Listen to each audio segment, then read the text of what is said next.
Thank you, Madam President. Early this morning in some parts of the world, and for about 300 million people, the new year began with the rebirth of nature.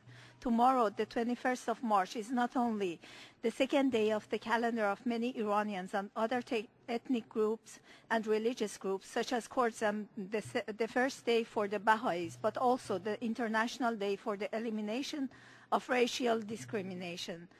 This coincidence shows the diversity as well as the unity of all human beings. The report of the Intergovernmental Working Group on the Effective Implementation of Durban Declaration and Program of Action emphasizes the positive role of sport and education in combating racism, racial discrimination, xenophobia, and related intolerance.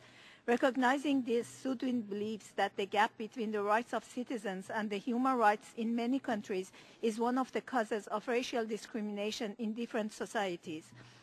The ratification of the core instrument, the International Covenant on the Protection of Rights of All Migrants, Workers, and Members of their Families by all states plays an important role in combating racial discrimination. Unfortunately, almost all people, especially those living in large, heavily populated countries, are not free from prejudice and xenophobia. Extremist beliefs based on national and religious totalitarianism propagate discrimination of ethnic and religious minorities. The example of Iran is a clear case of point. The extremist pan-Iranist, pan-Turkist, pan-Arabist, pan-Kurdist, and pan-Islamist provoke Persophobia, Turkophobia, Arabophobia, Kurdophobia, Baha'i phobia, anti-Semitism, and speaking of immigrants and refugees, the Afghanophobia.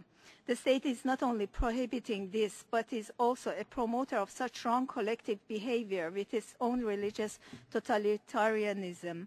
We urge all states to fund projects related to all kinds of xenophobia and remind them that violence based on xenophobia harms all societies if not prevented. Thank you, Madam President.